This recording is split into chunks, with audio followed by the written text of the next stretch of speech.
On est un jour plus dans notre programme historique préféré, Café et Histoire. Aujourd'hui, on va parler sur la révolution industrielle, un procès très important dans notre vie. Pour ça, on a notre intrépide journaliste Maria. Salut Julie, ça va? La révolution industrielle a commencé à la fin du XVIIIe siècle, en Angleterre, car c'était un pays très riche et qui avait beaucoup de ressources. Ensuite, au début du XIXe siècle, c'est le tour de la Belgique et de la France, puis des États-Unis, du Japon et de l'Allemagne. Et à la fin du XIXe siècle, la révolution industrielle étendait dans presque le monde entier. L'exode rural, c'est l'immigration des personnes du champ à la ville.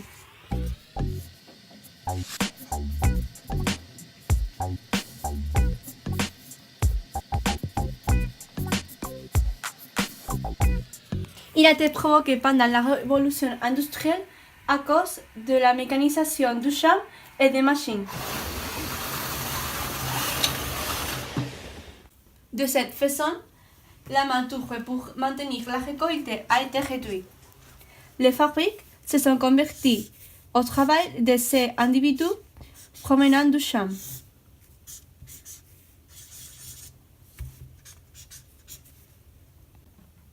Comme conséquence, cette nouvelle classe travailleuse d'origine rurale a vécu dans mauvaises conditions de vie. La machine à vapeur a été le moteur de la révolution industrielle. Avant, tout le travail se faisait à main ou avec l'aide des animaux. Mais pendant la révolution industrielle, le travail se mécanise et de grandes fabriques et usines ont été construits. Beaucoup de ces machines travaillent grâce à la machine à vapeur. La machine à vapeur était très importante dans les transports. S'applique à bateaux et trains. Maintenant, les personnes pouvaient se déplacer grande distance en moto. Le premier brevet d'une machine à vapeur moderne a été inscrit par l'Espagnol Jerónimo de Ayán en 1606. Quand l'Anglais Thomas Savery a breveté sa machine à vapeur en 1698, il l'a fait sur les idées de M. Jerónimo. Thomas Savery voulait utiliser sa machine à vapeur pour pomper de l'eau hors des mines. Cependant, la première machine à vapeur qui avait une vraiment finalité pratique a été créée en 1712 par Thomas Newcomen. Mais l'Écossais James Watt, un inventeur, l'a amélioré. Les femmes étaient exploitées dans les fabriques. Elles travaillaient les mêmes journées que les hommes, mais elles touchent un moindre salaire. La situation des femmes a été dramatique, puisque, en plus de supporter 13 ou 14 heures du travail, elle avait s'occuper des enfants et des travaux du foyer. Les parents utilisaient les salaires de ces enfants pour survivre. La main-d'œuvre de l'usine consistait en tâches manuelles.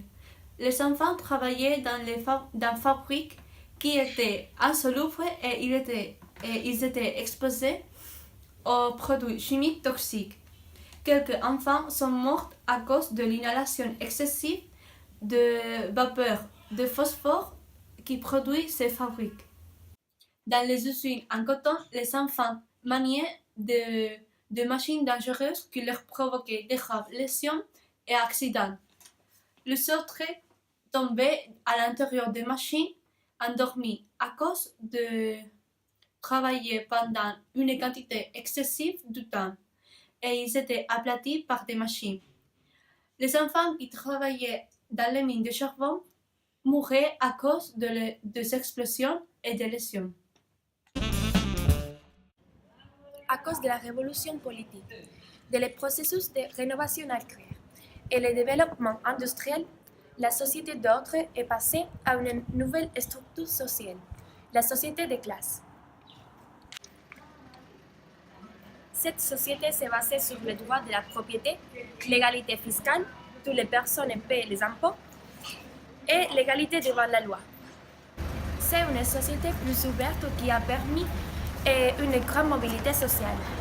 Pendant la révolution industrielle, Les groupes sociaux qui ont été avant très puissants, la noblesse et les clergés, ont perdu ces privilèges. La bourgeoisie devenait la classe sociale la plus dominatrice. Elle impose ses valeurs sociales et elle habite dans les nouvelles quartiers. Ils profitaient de toutes les commodités et ils sont divisés dans la grande bourgeoisie, et des entrepreneurs, des banquiers, la moyenne bourgeoisie, avocats, commerçants, fonctionnaires, et la bas bourgeoisie, des employés et des artisans. Pendant la révolution industrielle, les prolétariats étaient créés. Ils travaillent pour un petit salaire et ils souffrent de très dures conditions de vie et de travail. Ils habitent dans les villes très près des usines. Dans les classes bas, avec les prolétariats, étaient les pesneries, connus comme les ouvriers de la campagne. Le mouvement ouvrier surgit de la révolution industrielle comme la conséquence du manque de droits que les travailleurs avaient dans les usines. La croissance du mouvement ouvrier a été la lutte des classes. Les ouvriers réalisaient des rêves et paralysaient la production. Et ils aussi détruisaient des machines. Cette action s'est appelée ludisme. Il y avait un socialisme utopique et un socialisme scientifique, un marxisme, anarchisme et international ouvrier.